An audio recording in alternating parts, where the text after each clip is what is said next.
ಕರುಣಾಮಯಿ ಶ್ರೀ ರಾಘವೇಂದ್ರ ಗುರುಗಳ ಕಥೆ. 16ನೇ ಶತಮಾನದ ಕೊನೆಯಲ್ಲಿ ತಮಿಳುನಾಡಿನ ಚಿದಂಬರಂ ಎಂಬ ಪುಣ್ಯಕ್ಷೇತ್ರದಲ್ಲಿ ವೆಂಕಟನಾಥ ಎಂಬ ಅತ್ಯಂತ ಬುದ್ಧಿವಂತ ಬಾಲಕನಿದ್ದನು. ಅವನ ಮುಖದಲ್ಲಿ ತೇಜಸ್ಸು ತುಂಬಿತ್ತು ಮತ್ತು ಕಣ್ಣುಗಳಲ್ಲಿ ಜ್ಞಾನದ ಹಸಿವಿತ್ತು. ಚಿಕ್ಕಂದಿನಿಂದಲೇ ಅವನು ದೇವರ ಭಕ್ತಿ ಮತ್ತು ಧರ್ಮದ ಮಾರ್ಗದ ಬಗ್ಗೆ ಬಹಳ ಆಸಕ್ತಿ ಹೊಂದಿದ್ದನು. ಜನರು ಅವನನ್ನು ಭವಿಷ್ಯದ ಮಹಾನ್ ವಿದ್ವಾಂಸ ಎಂದು ಕರೆಯುತ್ತಿದ್ದರು. ಅವನ ತಂದೆ ತೀರಿಕೊಂಡಾಗ ವೆಂಕಟನಾಥನ ಕುಟುಂಬವು ಕಷ್ಟದಲ್ಲಿ ಮುಳುಗಿತ್ತು. ಆದರೆ ಜ್ಞಾನವನ್ನು ಗಳಿಸುವ ಅವನ ಹಂಬಲ ಮಾತ್ರ ಕುಂದಿರಲಿಲ್ಲ. ವೆಂಕಟನಾಥನ ಜ್ಞಾನದಾಹವು ಅವನನ್ನು ಮಧುರೈ ಬಳಿಯ ಕುಂಭಕೋಣಂಗೆ ಕರೆತಂದಿತು. ಅಲ್ಲಿ ಅವನ ಭಾವಮೈದುವನಾಗಿದ್ದ ಲಕ್ಷ್ಮೀ ನರಸಿಂಹಾಚಾರ್ಯರ ಬಳಿ ವಿದ್ಯಾಭ್ಯಾಸವನ್ನು ಮುಂದುವರಿಸಿದನು. ವೇದಗಳು, ಶಾಸ್ತ್ರಗಳು, ಮೀಮಾಂಸೆ ಮತ್ತು ವ್ಯಾಕರಣಗಳಂತಹ ಕಠಿಣ ವಿಷಯಗಳನ್ನು ಕಲಿಯಲು ಅವನು ತನ್ನನ್ನು ಸಂಪೂರ್ಣವಾಗಿ ಅರ್ಪಿಸಿಕೊಂಡನು. ಕಡುಬಡತನದಲ್ಲಿದ್ದರೂ ವೆಂಕಟನಾಥನು ಕಷ್ಟಪಟ್ಟು ಅಧ್ಯಯನ ಮಾಡಿದನು. ಕೆಲವೊಮ್ಮೆ ಹಣವಿಲ್ಲದೆ ಅವನು ಊಟವನ್ನು ಸಹ ಬಿಡಬೇಕಾಗಿತ್ತು.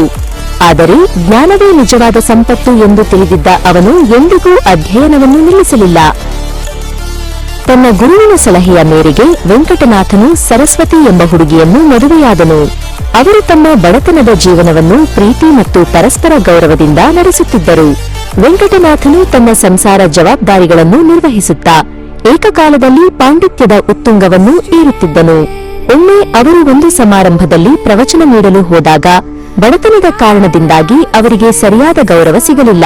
ಆದರೆ ವೆಂಕಟನಾಥನು ಅದನ್ನು ಲೆಕ್ಕಿಸದೆ ಗಣ್ಯ ವಿದ್ವಾಂಸರಿಗೆ ಸವಾಲು ಸೇಯುವಂತಹ ಅದ್ಭುತ ಪ್ರವಚನವನ್ನು ನೀಡಿದನು.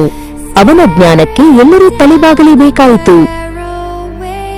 ವೆಂಕಟನಾಥನ ಅಸಾಧಾರಣ ಪ್ರತಿಭೆಯ ಸುದ್ದಿ ಆಗಿನ ಮಠಾಧಿಪತಿಗಳಾದ ಶ್ರೀ ಸುಧೀಂದ್ರ ತೀರ್ಥರ ಕಿವಿಗೆ ಬಿತ್ತು. ಅವರು ವೆಂಕಟನಾಥನನ್ನು ತಮ್ಮ ಶಿಷ್ಯನನ್ನಾಗಿ ಸ್ವೀಕರಿಸಿದರು.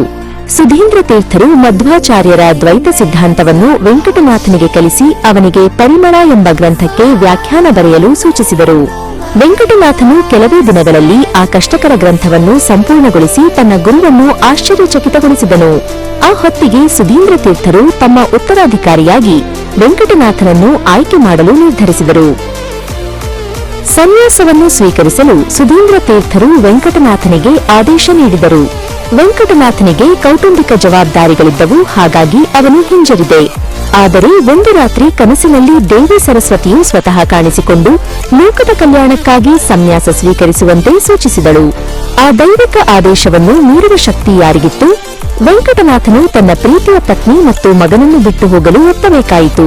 ಸರಸ್ವತಿಗೆ ಈ ವಿಷಯ ತಿಳಿದಾಗ ತೀವ್ರ ದುಃಖವಾಯಿತು. ಶುಭ ದಿನದಂದು ವೆಂಕಟನಾಥನು ವಿಧಿವಿಧಾನದಂತೆ ಸನ್ಯಾಸವನ್ನು ಸ್ವೀಕರಿಸಿ ಶ್ರೀ ರಾಘವೇಂದ್ರ ತೀರ್ಥರು ಎಂಬ ಹೆಸರನ್ನು ಪಡೆದನು. ಅವರು ಮುಂದೆ ಗುರು ರಾಘವೇಂದ್ರ ಸ್ವಾಮಿಗಳು ಎಂದೇ ಪ್ರಸಿದ್ಧರಾದರು.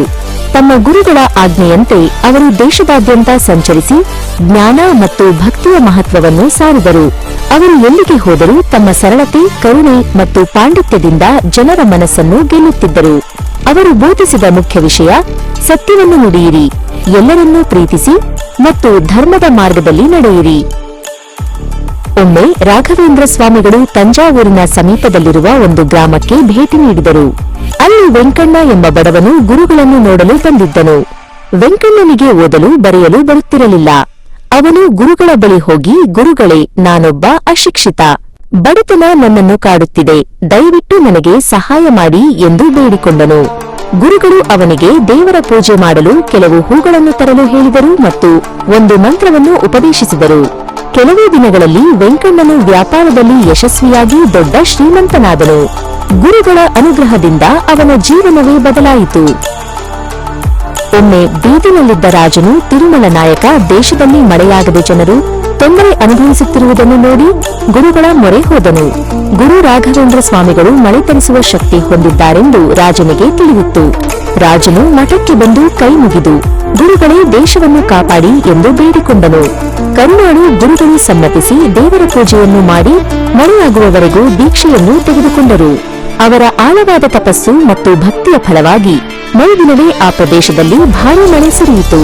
ಜನರೆಲ್ಲರೂ ಸಂತೋಷಪಟ್ಟರು ಮತ್ತು ಗುರುಗಳ ಪವಾಡಕ್ಕೆ ತಲೆಬಾಗಿದರು.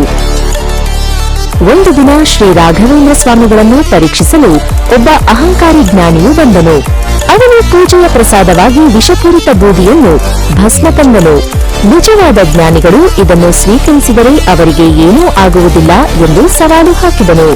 ಗುರುಗಳು ಆ ವಿಷದ ಬೂದಿಯನ್ನು ನಗುಮುಖದಿಂದ ಸ್ವೀಕರಿಸಿದರು. ದೇವರ ಸ್ಮರಣೆ ಮಾಡುತ್ತಾ ಅವರು ಆ ಬೂದಿಯನ್ನು ಹಣೆಗೆ ಹಚ್ಚಿಕೊಂಡರು ಮತ್ತು ಸ್ವಲ್ಪ ತಿಂದರು. ಆ ವಿಷವು ಸಂಪೂರ್ಣವಾಗಿ ನಿಷ್ಕ್ರಿಯವಾಯಿತು.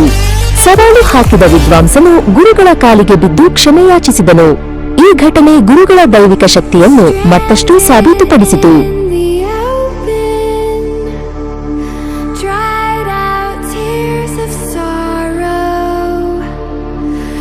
ತಮ್ಮ ಜೀವನದ ಕೊನೆಯ ಭಾಗದಲ್ಲಿ ಗುರು ರಾಘವೇಂದ್ರ ಸ್ವಾಮಿಗಳು ಆಂಧ್ರಪ್ರದೇಶದ ತುಂಗಭದ್ರಾ ನದಿಯ ದಡದಲ್ಲಿರುವ ಮಂತ್ರಾಲಯಂ ಎಂಬ ಸ್ಥಳವನ್ನು ಆಯ್ಕೆ ಮಾಡಿಕೊಂಡರು. ಈ ಜಾಗವು ಪ್ರಹ್ಲಾದರಾಜನು ಯಜ್ಞ ಮಾಡಿದ ಪವಿತ್ರ ಸ್ಥಳವಾಗಿತ್ತು. ತಮ್ಮ ಶಿಷ್ಯರಿಗೆ ಇದೇ ನಮ್ಮ ಬೃಂದಾವನಕ್ಕೆ ಸೂಕ್ತವಾದ ಸ್ಥಳ ಎಂದು ಹೇಳಿದರು. ಮಂತ್ರಾಲಯದ ಬಳಿ ಇರುವ ಮಂಚಾಲೆ ಎಂಬ ಗ್ರಾಮಕ್ಕೆ ಅವರು ಭೇಟಿ ನೀಡಿದಾಗ ಭೂಮಿಯಿಂದ ಒಂದು ವಿಚಿತ್ರ ಪ್ರಕಾಶವು ಹೊರಬಂದಿತು. ಆ ಸ್ಥಳವನ್ನು ನೋಡಿದ ಗುರುಗಳು ಅದು ತಮಗೆ ನಿತ್ಯವಾಸದ ಸ್ಥಳವೆಂದು ಅರಿತು ಸಂತೋಷಪಟ್ಟರು.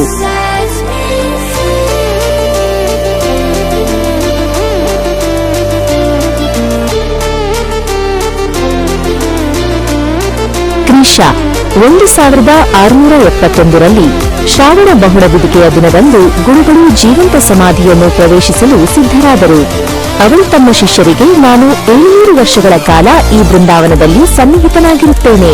ಕಷ್ಟ ಬಂದಾಗ ನನ್ನನ್ನು ನೆನೆದರೆ ಸಾಕು, ನಿಮಗೆ ರಕ್ಷಣೆ ಸಿಗುತ್ತದೆ ಎಂದು ಅಭಯ ನೀಡಿದರು. ಮಂತ್ರಾಲಯದಲ್ಲಿ ಅವರು ತಮ್ಮ ಅಂತಿಮ ಉಪದೇಶವನ್ನು ನೀಡಿದರು. ಯಾವುದೇ ಕಾರಣಕ್ಕೂ ಧರ್ಮದಿಂದ ವಿಮುಖರಾಗಬೇಡಿ. ಸತ್ಯ, ದಯೆ ಮತ್ತು ಸಹನೆ ನಿಮ್ಮ ಜೀವನದ ಮೂಲಮಂತ್ರವಾಗಿರಲಿ.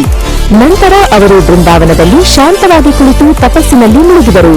ಅವರ ಮೇಲೆ ಪವಿತ್ರ ಮಣ್ಣನ್ನು ಮುಚ್ಚಲಾಯಿತು.